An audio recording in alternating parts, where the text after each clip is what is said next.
మామా ఈ ఊర్లో అందరూ కొన్ని పెద్ద పోగు మనం వెయ్యాలా. అందుకే కదా నేను దొంగతనం తిరిగొచ్చిందా. మనం పెట్టిన అడిగి పోయి మొక్కలు తెచ్చేంత ఓపిక లేదు. ఎవరో ఒకరి ఇంటికా ఉంటుంది, ఎత్తుకుని వచ్చేద్దాం పదా. పెద్ద ప్లానింగే, పెద్ద ప్లానింగే.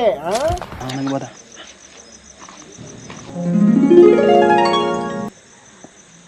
మామా, మన ఎవరి ఇంటికి బాగుందిలే. ఎన్ని మొక్కలు ఉన్నాయి చూడీడా. చప్పుడు చేయకుండా పట్టా ఎవరు నొచ్చపోతారా.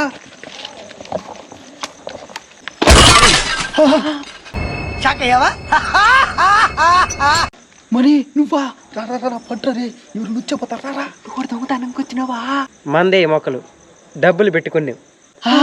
మందేనా అయితే పట్టు, మన బోక్ దగ్గర ఎత్తిపోయేద్దాం. నువ్వు ఒకటి ఎత్తుకుని వచ్చాయి. నువ్వు ఒకటి ఎత్తుకుని వెళ్తున్నావా? ఎత్తుకోరా, చూడబోతారు. సరే సరే సరే నువ్వు మామా నాకు ఒకటి లేపెట్టు. ఎక్కువ బరువు ఎక్కువ. అయ్యో ఫుల్ వీడియో మన అన్బీటబుల్ కల్చర్ బ్లాగ్ ఛానల్ ఉంది, వెళ్ళి తప్పకుండా చూడండి.